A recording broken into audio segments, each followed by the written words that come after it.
우리를 채우시리라. 우리 하나님 말씀으로 또 체험을 받겠습니다. 마가복음 5장 25절부터 34절. 마가복음 5장 25절부터 34절 말씀입니다.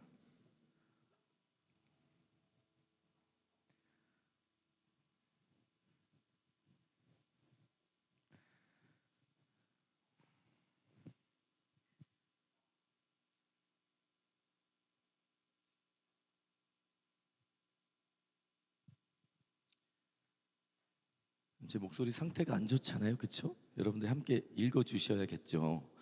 함께 좀 읽어주시면 제가 힘을 좀 내겠습니다.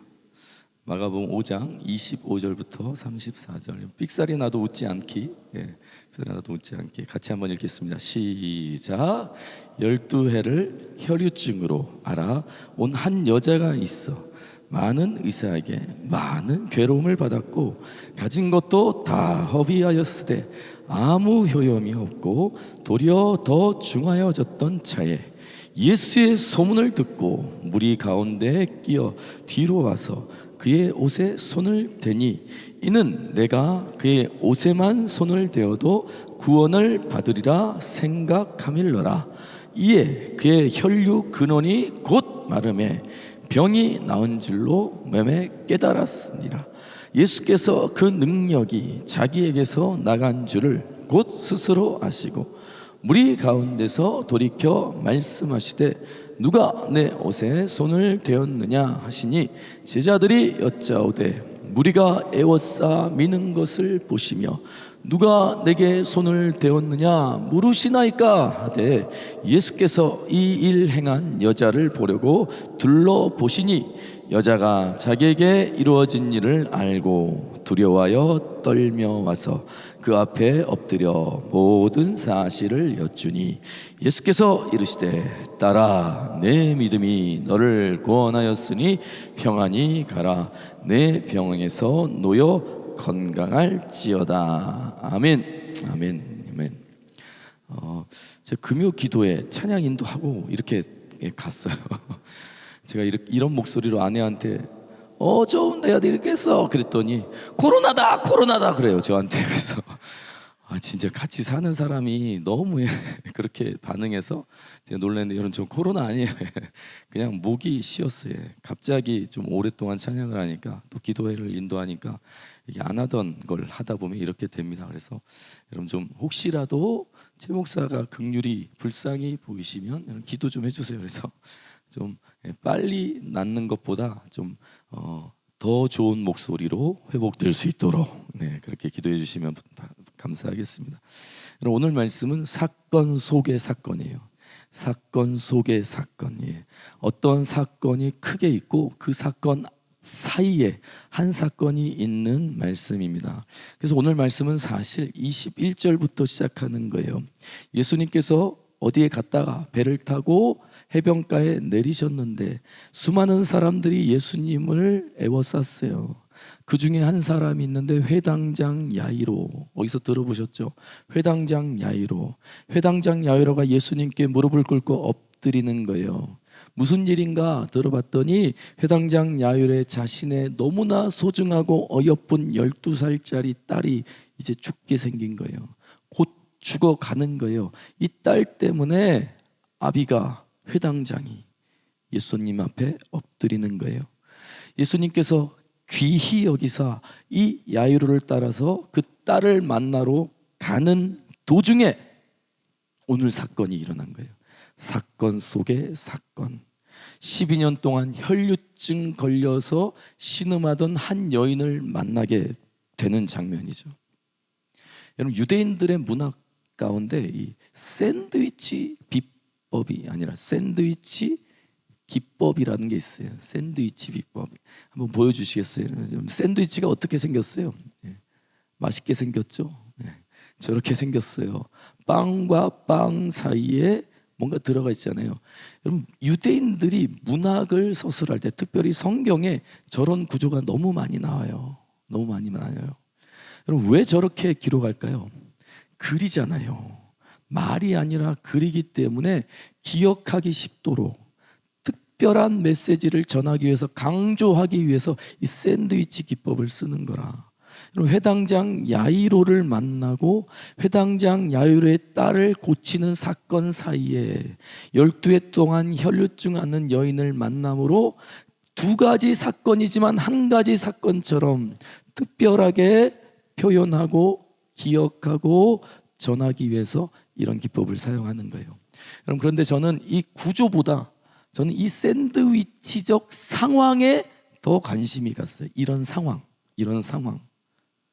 주님께서 분명히 야이로를 따라가는데 그 따라가는 도중에 12의 혈류증 여인을 만나는 이 상황에 제 마음이 갔어요. 그래서 이 말씀을 가지고 이 샌드위치적 상황을 가지고 말씀을 좀 풀어가려고 해요.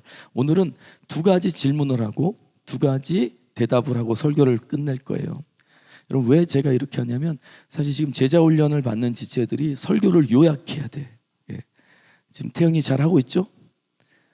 지금 잘하고 있지. 설교를 요약하는 과제를 해야 돼요. 이거 안 하면 그냥 벌금을 내면 돼요. 벌금을 내면 돼. 안 해도 전혀 부담이 없어요. 그런데 하면 부담이, 뭔 소리야 지금. 그냥 했으면 좋겠어, 태영아. 했으면 좋겠어. 한번 적어보세요. 여러분, 제자 훈련하는 지체들이 말씀을 잘 요약하고 할 텐데 다른 지체들도 한번 해보세요. 어렵지 않으니까 한번 기록하면서 따라와 보세요. 두 가지 질문과 두 가지 대답이에요. 첫 번째 질문이 뭐냐면, 여러분, 예수님께서 왜 이 12의 혈류증 걸린 여인에게 시간을 할애하는가라는 질문이에요. 왜 이 여인에게 시간을 할애하고 계시는가? 그럼 제가 이 사건이 샌드위치적 상황이라고 설명을 했잖아요. 22절과 23절을 좀 여러분들이 한번 읽어주시겠어요? 한번 읽어주시겠어요? 시작.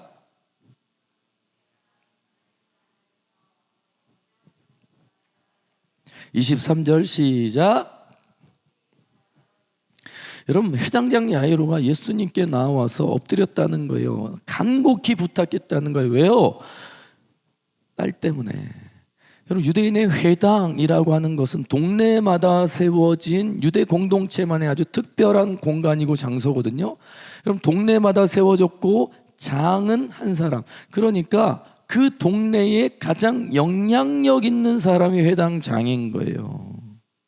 사회적으로, 종교적으로 아주 영향력 있는 사람이 회당장이 되는 건데, 그 동네에서 가장 영향력 있었던 야이로라고 하는 사람이, 여러분, 예수, 이때 당시 나이가 아주 젊은 랍비라고 불렸던 이 예수에게 무릎을 꿇는 게 아니라 엎드렸다는 거예요. 내 딸 좀 살려달라고, 내 딸 좀 살려달라고. 그만큼 간절했던 것이죠. 그만큼 상황이 위급했다라고 하는 것을 우리가 알 수 있는 거잖아요. 그래서 예수님께서 이 야이로를 따라서 그 딸을 만나기 위해서 가는 길이었다는 거예요. 여러분, 그러면 신속하게 가야 되지 않겠어요? 119 순찰차가 가듯이 여러분 그냥 빨리 가는 게 좋겠죠. 여러분, 그런데 예수님께서 가는 상황에 멈춰서는 거예요. 멈춰서는 거예요. 왜요? 우리가 읽은 이 여인 때문에, 12의 혈류증 걸린 이 여인 때문에, 여러분, 지금 가야 될 길이 있는데 이 여인 때문에 멈춰 서는 거예요. 여러분, 우선순위라는 게 있잖아요. 우선순위라고 하는 게 있잖아요. 누가 우선순위예요? 지금 회당장 야이로의 딸을 고치는 게 우선순위라고요. 그것 때문에 지금 주님께서 가시는 길이잖아요. 한시가 급한 거예요. 회당장이 자기 자존심 다 깔아뭉개고 젊은 사람 옆에 무릎 꿇고 엎드렸단 말이에요. 지금 빨리 가도 될까 말까 아주 급한 상황인데, 여러분, 예수님께서 멈춰버렸다고요. 그러니까 회당장 야이로 입장에서 보면 이거 정말 골치 아픈 사건이고 안절부절 못할 사건인 거죠. 여러분, 야이로의 딸의 나이가 몇 살일까요? 딸의 나이가 몇 살인 것 같아요? 여러분보다 어려요. 몇 살이겠어요? 42절에 보면 소녀가 일어나서 그러니 나이가 12살. 여러분, 회당장 야이로의 딸은 12살이라고 기록했어요. 얼마나 이뻤을까, 얼마나 귀여웠을까, 우리 경태처럼 얼마나 뽀였을까. 여러분 얼마나 사랑스러웠을까? 그 딸이 지금 죽게 된 거예요.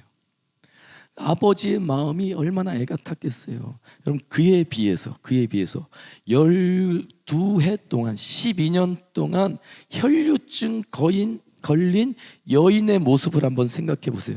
혈류증이 잘 뭔지 몰라도 한번 그냥 병을 12년 동안 앓았던 한 여인을 한번 상상해 보세요. 얼마나 초라해 보일까? 얼마나 창백해 보일까? 얼마나 작아 보일까? 얼마나 못나 보일까? 그럼 주님께서 그 어여쁜 12살짜리 아이를 뒷전으로 두고 수척하고 초라하고 못난 이 혈류증 여인 앞에서 멈추고 그 여인을 집중하고 계시다는 거예요. 뿐만 아니라 진짜 심란한 건 35절에 나와요. 35절 제가 한번 읽어드릴게요. 아직 예수께서 말씀하실 때 회당장의 집에서 사람들이 와서 회당장에게 이르되 당신의 딸이 어떻게 됐다고요? 죽었나이다. 끝났습니다. 여러분 이 만남 때문에 이 12의 혈류증 걸린 이 여인을 만나는 사건 때문에 이 아이에게 가야 될 골든 타임을 놓쳐버린 거예요. 그래서 그 아이가 그냥 죽어버렸다는 거예요. 그러니까 우리가 더 고민을 하게 되는 거죠. 도대체 왜 예수님은 이 여인에게 집중하는가? 왜 이 여인 앞에 멈춰섰는가? 이게 첫 번째 질문이에요. 두 번째 질문은 이겁니다. 두 번째 질문 화면 띄워주시면, 여러분 예수님은 왜 이 여인을 많은 사람들 앞에 보여주고 있는가? 드러내고 있는가? 여러분 30절과 33절인데요. 30절 여러분들이 한 번만 읽어주실래요? 큰 목소리로 시작.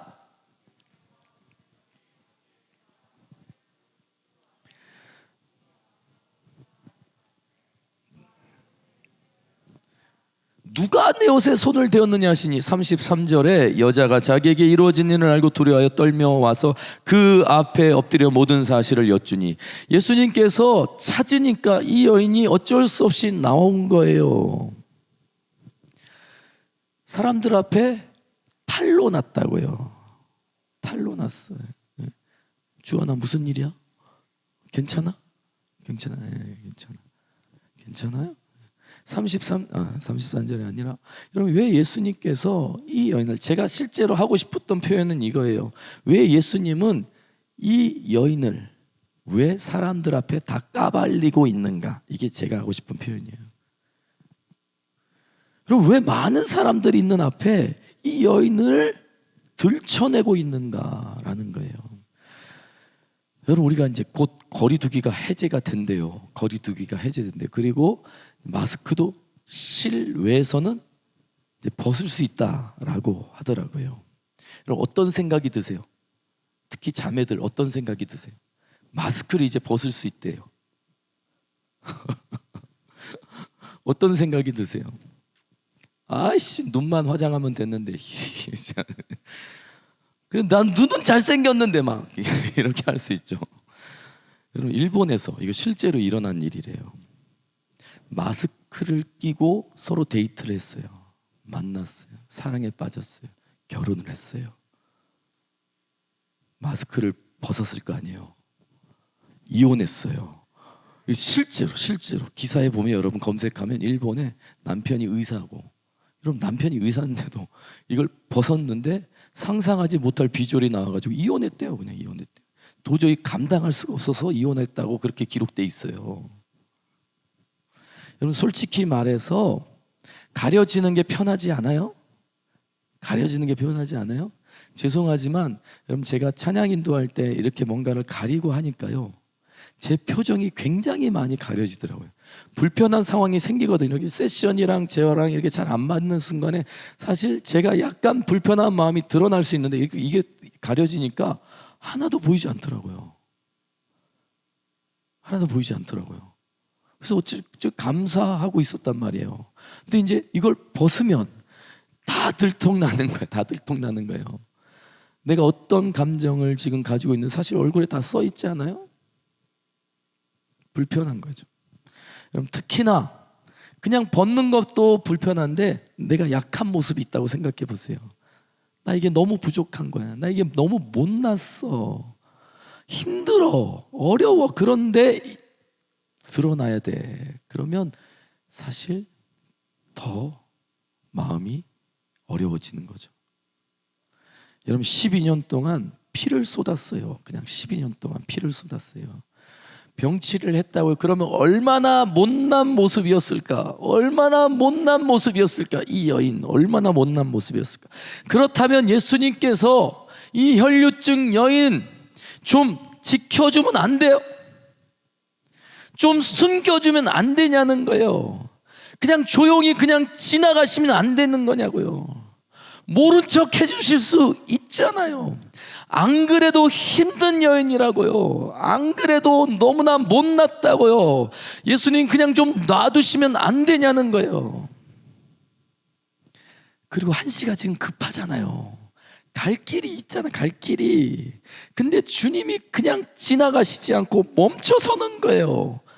멈춰서지만 않고 또 그녀를 많은 사람들한테 불러내는 거예요. 다 들통나는 거예요. 들통내는 거예요. 사람들한테 이 여인이다 라고 마치 자랑하듯이. 사실 병자에게 가장 필요한 게 뭐예요? 병자에게 병 고치는 거잖아요. 병자에게 가장 필요한 거 병 고치는 거잖아요. 여러분 그렇다고 보면 29절과 30절에 보면 이에 그의 혈류 근원이 곧 마름에 병이 나온 줄을 몸에 깨달았다. 혈류증 걸린 여인이 예수님 옷자락 끝을 만지자마자 바로 끊어졌어요. 더 이상 흘리지 않는다는 것을 느꼈어. 나 치유됐다는 걸 경험했다고요. 30절 예수께서 그 능력이 자기에게서 나간 줄을 곧 스스로 아시고. 무슨 말이에요? 그 여인도 알고 예수님도 알았어. 병 고쳐졌다라는 걸 알았다고요. 주님도 알고 이 여인도 알았어요. 그러면 된 거잖아요. 병 걸렸으면 그 병 나으면 되는 거잖아요. 당신에게서 치유의 역사가 흘러갔으면 그거 되잖아요. 그러면 왜 굳이 그 여인을 사람들 앞에 끌어내셨냔 말이에요. 쪽팔리게. 그 못난 여인을. 오죽 답답했으면 제자들이 31절에 보면 제자들이 이렇게 말해요. 무리가 에워싸미는 것을 보시며 누가 내게 손을 대었느냐 물으시나이까? 라는 거예요. 무슨 말이겠어요? 지금 사람들이 이렇게 운집해가지고 야이로와 함께 그냥 우르르 하고 가는 거예요. 그러면 여기서 밀고 땡기고 꼬집고 그랬다는 거예요. 이 수많은 사람들이 여기서 예수님 만지고 밀치고 꼬집고 그랬는데 지금 누가 예수님 손에 그 옷에 옷깃에 손을 댔다고 지금 말씀하시는 겁니까? 빨리 갑시다, 빨리 갑시다. 그냥 이렇게 예수님께 말하는 거예요. 제자들도 답답한 거예요. 지금 멈출 상황이 아닌 거예요. 근데 왜 주님은 멈추셨고 멈추다 못해 이 여인을 사람들 앞에 끌어내셨는가? 이게 두 번째 질문이에요. 첫 번째 질문부터 답을 한번 해보겠습니다. 첫 번째 질문이 뭐였죠? 첫 번째 뭐였죠? 그렇죠. 그거예요. 12의 혈류증 걸린 여인에게 왜 예수님께서 시간을 할애하는가? 대답은 주님께서 우리의 마음을 아신다예요. 주님께서 우리의 마음을 아신다. 많이 외롭고 아픈 그녀의 마음을 아신다. 그녀가 어떤 마음으로 예수님께 나아왔고 또 어떤 마음으로 예수님의 옷자락 끝을 만졌는지 너무나 잘 아시기 때문에 주님께서 멈춰선 거예요. 멈춰선 거예요. 여러분 25절에 그녀를 이렇게 소개하죠. 12회를 혈류증으로 알아온 한 여자가 있다. 그럼 지금 눈으로 보면 우리가 감이 잘 안 오지만 혈류증, 낯선 표현이지만 여러분 불규칙적으로 계속적으로 피를 쏟아내는 거예요. 상상을 초월하는 고통과 부끄러움이 있는 병이라는 것을 생각할 수 있잖아요. 여러분 이게 뭔지 몰라도 그냥 12년이라고 하는 이 숫자만 봐도 느낌이 오는 거죠.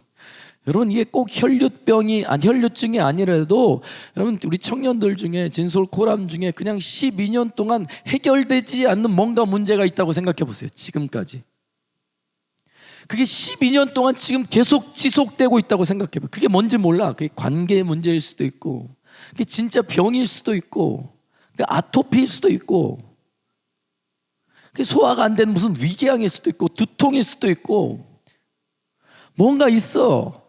근데 그게 12년 동안 지속되고 있다고 생각해 보세요. 그럼 이 12년이라고 하는 세월은 여러분 간단하게 말할 수 없어요.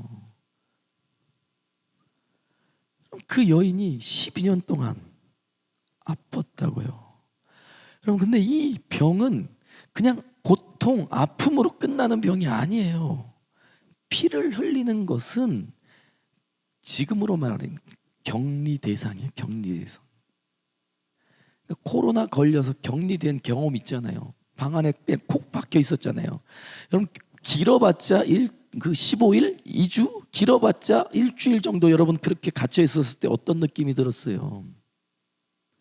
그런데 12년 동안 격리된 거예요. 혼자서. 여러분 이 병은 가족도 접촉할 수가 없어요. 심지어 이 여인이 입었던 옷, 침대, 가방, 여인의 어떤 물건에도 닿으면 안 돼요. 그게 이 병의 특징이라.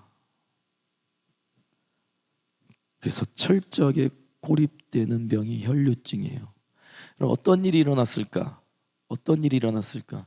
여인이 떠나기 전에 이미 사람들이 먼저 떠나갔을 거예요. 그렇게 못 살고 죽어 못 살던 그 친구들도 먼저 떠나갔을 거예요. 여러분 지켜주고 싶어도 지킬 수가 없어요. 가족들도 결국 떠나갈 수밖에 없어요. 아무도 주변에 남지 않아요. 그냥 혼자 12년 동안 홀로 살았던 여인이라고요.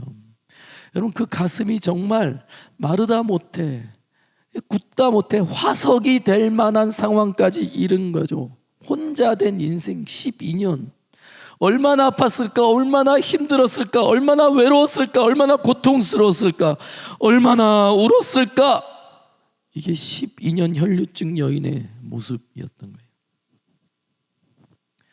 그랬던 그녀가 자신을 숨기면서 그 많은 사람들이 있는 곳에 온 거예요. 그리고 예수님께 다가간 거예요.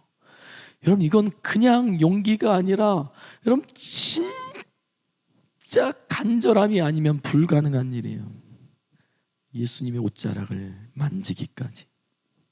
여러분 그 여인의 마음을 여러분들이 조금이라도 느껴졌으면 좋겠어요. 끄트머리 인생이 끄트머리 인생이 여러분 그냥 툭 밀면 그냥 떨어질 수밖에 없는 그 인생이 마지막 끝에 주님의 옷자락 끝을 만지고 있는 장면을 여러분 한 번만 상상해 보세요. 이 여인이 얼마나 간절했을까?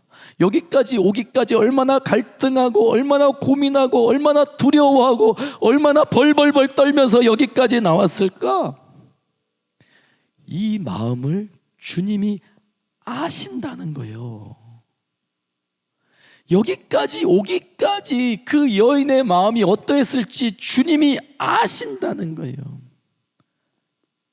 여러분 주님이 왜 그렇게 어여쁜 소중한 회당장의 딸을 두고 더럽고 냄새나고 누추한 12의 혈류증 여인을 만났을까? 주님 왜 그러셨을까? 왜 그 여인 앞에 멈춰섰을까? 그 여인의 마음을 아니까 외면할 수 없는 거예요. 지나칠 수 없는 거예요. 예수님께 나오기까지 얼마나 힘겨웠을지 주님이 아시니까, 여기까지 나온 그 간절함을 아시니까 가던 걸음을 멈출 수밖에 없는 거예요. 주님이 더 이상 나아갈 수가 없는 거예요. 얼마나 애태우며 갈등하며 간절한 마음으로 나왔을지 알기 때문에 주님이 그 여인 앞에 멈춰서는 거예요. 주님이 멈춰서는 거예요. 이 여인의 마음을 아니까 그냥 지나칠 수 없는 거죠. 목마른 사슴이 시냇물을 찾아 헤매이듯이 내 영혼 주를 찾기에 갈급하나이다. 여러분 그런 마음으로 나오면 주님이 지나칠 수 없죠. 지나칠 수 없어요. 여러분 교회 가는데 아빠가 때려. 친구들이 왕따를 시켜. 교회 간다고. 그런데 교회를 꾸역꾸역 와요. 여러분, 그 친구들의 마음이 어떨지 여러분 한 번만 생각해 보신 적 있으세요? 맞으면서 교회 다니는 사람. 그럼 여러분들은 대부분 교회 안 가서 맞으셨을 것 같지만 맞으면서 교회를 다니는 지체들의 마음이, 여러분 그냥 교회에 앉아 있는 것만으로도 그들에게는 어쩌면 기적 같은 일인데, 매일 같은 예배를 드리면서 그들이 그냥 찬양할 수 있을까? 그냥 기도할 수 있을까? 그냥 구경하고 있을 수 있겠어요?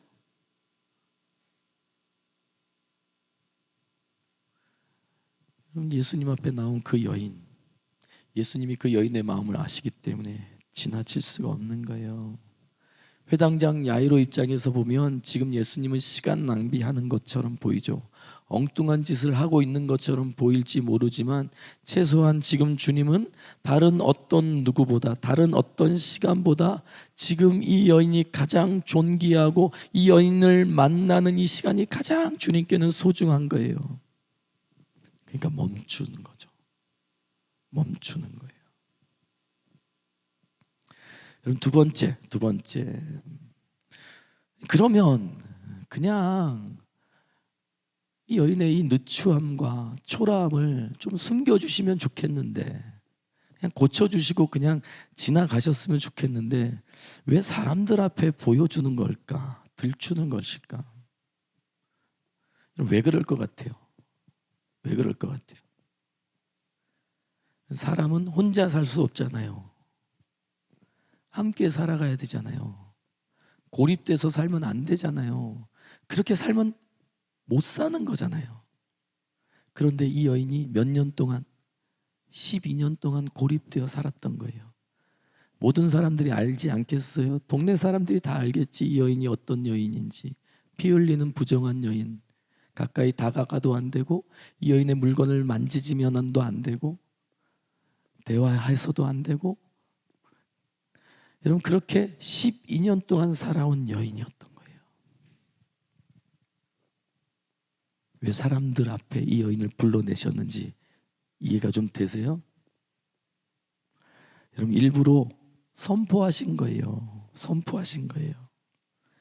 많은 사람들이 있는 가운데, 많은 사람들이 집중하는 가운데 예수님께서 의도적으로 외치시는 거예요. 34절, 예수께서 이르시되 딸아 네 믿음이 너를 구원하였으니 평안히 가라, 네 병에서 놓여 건강할지어다. 여러분, 저는 이 말씀을 읽는데 그냥 글로 읽혀지지 않았어요. 선포처럼 들렸어요. 이렇게, 딸아 내 믿음이 너를 구원하였으니 평안히 가라, 네 병에서 놓여 건강할지어다. 다 들어라. 동네 사람들아 다 들어라. 12년 동안 아무도 만나지 못하고 혼자서 외롭게 눈물을 흘리며 아파하고 고통스러운 이 여인이 이제 그 병에서 자유하게 되었다. 들어라, 들어라. 마치 재판장이 죄인을 향해서 선포하듯이 너의 죄가 다 사해졌다라고 선포하듯이, 다 들어라, 다 들어라, 다 봐라, 다 지켜봐라. 딸아 내 믿음이 너를 구원하였으니 평안히 가라, 내 병에서 놓여 건강할지어다. 여러분, 이 여인의 가슴을 울리지 않겠어요? 장면을 잘 모르겠지만 아마 그 여인의 눈에서는 눈물이 그냥 왈칵 쏟아졌을 거예요. 왈칵 쏟아졌을 거예요. 수치스러웠을 거예요. 아마 예수님 앞에 나오기까지, 예수님께서 부를 때까지는 너무나 창피했을 거예요. 나 이러다가 죽을지도 모르는 두려움이 있었을 거라고요. 불안, 초조, 걱정, 근심하며 겨우 예수님 앞에 나왔을 거예요. 그런데 주님께서 이렇게 선포하신, 나를 향해서 그렇게 선포하신 그 선포를 듣고 그 여인은 울었을 거예요. 너무나 고마워서, 너무나 감사해서.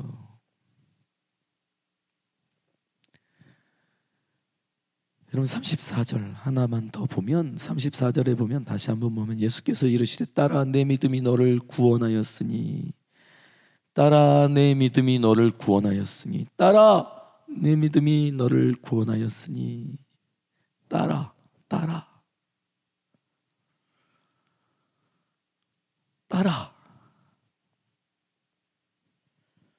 너는 병만 나은 게 아니야.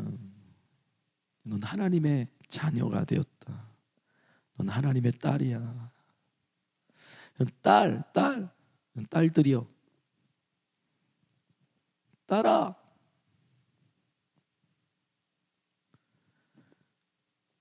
야이로의 딸이 병에 걸렸었잖아요. 죽을 병에 걸렸잖아요. 그런데 야이로의 딸이 예수님을 만나게 되거든요. 여러분 예수님을 초청할 수 있었던 이유가 뭐예요? 아버지가 있으니까. 그럼 자녀에게 가장 좋은 건요, 뭐 돈도 아니고요. 자녀에게 가장 좋은 건 나를 사랑하는 부모만 있으면 되지 않아요? 그래서 다 떠난 거예요. 다 떠났어요. 이 여인에게는 없어요. 아무도 없어요. 그런데 주님이 이렇게 말씀하시는 거예요. 모두가 다 더럽다고 불결하다고 떠나버린 이 여인을 향해서 따라, 내 자녀야, 내 아이야, 그러면서 구원의 은혜를 허락하시는 거예요. 여러분 우리가 병만 나으면 좋겠다라고 생각하지만 여러분 병은 또 드는 거예요. 병이라고 하는 것은 치유된다고 해서 해결되는 게 아니라 또 다른 병으로 우리는 힘들어할 수밖에 없어요. 우리는 결국 그리고 죽을 수밖에 없는 존재죠. 예수님께서 지금 이 딸에게 주고 싶은 것은 그 정도 수준이 아닌 거예요. 그냥 병 낫고 또 병 걸리고 병 낫고 또 걸리고, 여러분 그 정도의 인생을 살게 하길 원치 않으시는 거예요. 영원한 생명을 주고 싶은 거죠. 변하지 않는 영원한 생명, 하나님과의 관계, 끝까지 영원히 책임지시는 그 아버지 하나님을 만나게 해주시고 싶으신 거예요. 이게 진짜 소망이고 능력이고 우리에게 진짜 필요한 거 아니겠어요? 한 번 병 낫는 거 뭐 그거 미봉책이지 않아요. 우리 언젠간 또 아플 텐데. 그럼 아마 그 여인은 병에 나았으니까 그냥 돌아갈 생각을 먼저 했을지 몰라. 빨리 벗어나야지, 빨리 도망쳐야지. 그럼 교회 왔는데 그냥 밥만 먹고 빨리 가야지 이렇게 생각하는 지체들이 있을 수 있어요. 어렵게 교회 왔는데 그냥 선물 주는 거 받고 빨리 가야지, 그냥 그렇게만 생각하고 끝날 수도 있어요. 그런데 여러분 그렇게 어려운 발걸음을 했는데 예수님께서 정말 여러분에게 주고 싶은 게 뭘까 다시 한번 생각해 보세요. 여러분 그 정도 주시려고 우리를 불렀다고요? 그냥 선물 하나 주려고 우리를 부르신 것 같아요? 그냥 병 고쳐주는 그거 가지고 우리를 부르신 것 같아요? 여러분 직장 문제 해결해 주시는 걸로 우리를 부르셨을까요? 여러분 그것 때문에 예수님께서 부활하셨어요? 우리의 문제, 관계의 문제, 뭐 가정의 문제, 경제적인 문제, 뭐 직장 상사와의 문제, 친구와의 문제, 여러분 그 정도 해결해 주시려고 우리를 부르셨다고요? 그 정도 가지고 우리가 예수님을 따라간다고? 아니요. 영원한 가치, 변하지 않는 영원한 가치, 그거 알게 해주시려고 우리 부르신 거예요. 그거 주시려고, 그거 깨닫게 하시려고 우리를 부르신 거예요. 오늘 우리 하나님의 자녀라고 하는 것, 주님께서 우리를 향해서 딸아, 아들아, 내 믿음이 너를 구원하였으니 평안히 가라. 이 말씀이 저와 여러분을 향해서 정말 예수님께서 하고 싶은 말씀이라는 것을 기억하셨으면 좋겠어요. 찬양팀 나오실까요? 여러분 연탄길 저자 아세요? 혹시 연탄길? 이철환 작가 아빠의 우산이라고 하는 책이 있어요. 동화책 같이 있는 이야기인데 자기 아버지 이야기를 여기에 기록하고 있어요. 아주 어린 시절에 조그만 단칸방에 살았대요. 5 식구가 살기에는 너무나 작고 초라한 방이었어요. 아버지는 가족을 책임져야 되는 사명이 있는데 그거 하지 못했으니까 항상 죄책감이 있었대요. 아이들이 말하는 거예요. 나는 공부방도 없어. 나는 공부방도 없어. 내 친구들은 자기 방이 있어서 거기서 공부하는데 우리는 공부방도 없어. 이렇게 불평하면 아버지가 슬그머니 밖으로 나간대요. 그리고 술 한 병을 사서 들어오는 거예요. 아버지는 곰팡이 핀 벽을 향해 돌아 앉아서 혼자 술을 마셨다고 해요. 얼마나 아버지의 마음이 애잔했어요. 얼마나 아버지가 힘드셨으면 그렇게 했을까. 어느 날 밤에 폭풍우가 쏟아지는 거 봐. 폭풍우가 천장 여기저기서 막 빗방울이 떨어졌대요. 그런 집에서 살아본 적 있어요? 비가 올 때 집안에 빗물이 새는 거예요. 그럼 그런 집 살아본 적 있어요? 진짜 비참합니다. 집안에 있는데 빗물이 떨어진다고요. 엄마가 세숫대야를 양동이를 들고 와서 빗물에 받쳐 놓는 거예요. 집안에 떨어지는 그 빗물을 받쳤어. 여기저기 두었어요. 근데 아버지는 공교롭게도 배달 일을 하다가 이 골절을 당해가지고 깁스를 하고 계셨나 봐요. 그런데 어머니가 그 빗물을 받치고 있는 상황에서도 아버지가 해줄 수 있는 게 없으니까 그날도 술을 사러 나갔대요. 이철한 이 아이의 기억인 거예요. 그런데 아버지가 그날은 집으로 돌아오지 않더래요. 집으로 돌아오지 않더래요. 아버지를 발견한 것은 꽤 오랜 시간이 지난 후였다고 합니다. 그림을 보여주실래요? 그럼 아버지는 천둥치고 번개치고 폭우가 쏟아지는 지붕 위에 앉아 계셨대요. 지붕 위에. 아버지는 깁스한 팔을 가누며 빗물이 새는 깨어진 기와 위에 앉아서 힘겹게 우산을 받치고 있었습니다. 아버지는 비가 그치고 새벽이 올 때까지 천둥치는 지붕 위에 앉아 식구들의 가난을 힘겹게 받쳐들고 있었습니다. 아버지는 그렇게 가족을 사랑하고 있었습니다. 여러분, 사랑은 뭔가? 내 자식의 아픔과 고통을 그냥 두고 볼 수 없는 거예요. 여러분, 내가 할 수 있는 게 하나도 없어요. 근데 아버지가 내가 할 수 있는 게 하나도 없어서 그냥 아무것도 하지 않고 술이라도 마시는 거야. 여러분, 얼마나 가슴이 아프면 그렇게 하시겠어요? 여러분, 할 수 있는 게 아무것도 없었어요. 그런데 아버지의 마음에 뭔가 해야겠다라고 하는 마음이 생기니까 여러분, 그 구멍 뚫린 지붕 위로 올라가서 자기가 우산 받치고 있는 거예요. 이걸 이철한 씨가 본 거예요. 여러분, 육신의 아버지도 이렇게 한다고요. 육신의 아버지도 내가 미안하고 내가 사랑하다 사랑할 수 없는데도 불구하고 내가 무엇인가를 어떻게라도 돕고 싶어서 자식을 위해서 우산이라도 들고 천정 위로 올라가는 게 아버지라고 한다면, 육신의 아버지도 그 정도라면 하물며 하늘 아버지는 우리를 향해 어떻게 하시겠냐는 거예요. 여러분, 예수님께서 죽으신 건 그냥 죽은 게 아니라고요. 하늘 아버지가 우리를 위해서 하시는 최고의 사랑 표현이라고요. 죄로 인해서 죽을 수밖에 없는 나를 대신해 십자가에 온몸 찢고 피를 흘려주신 예수 그리스도의 마음, 여러분, 그냥 지나칠 수 있는 그 여인을 그냥 지나칠 수 없었던 그 예수님의 마음, 그게 오늘 저와 여러분을 향해서 부어지고 있는 예수님의 마음이라고요. 질문, 여러분, 우리도 수많은 사람들 끼어서 예수님과 함께 가고 있는지 몰라요. 많은 사람들이 주님께 부딪힐 거야. 주님의 옷자락 만지는 사람도 있고, 주님을 손을 붙잡는 사람도 있을 수 있고, 몸을 부대끼는 사람도 있을 수 있어요.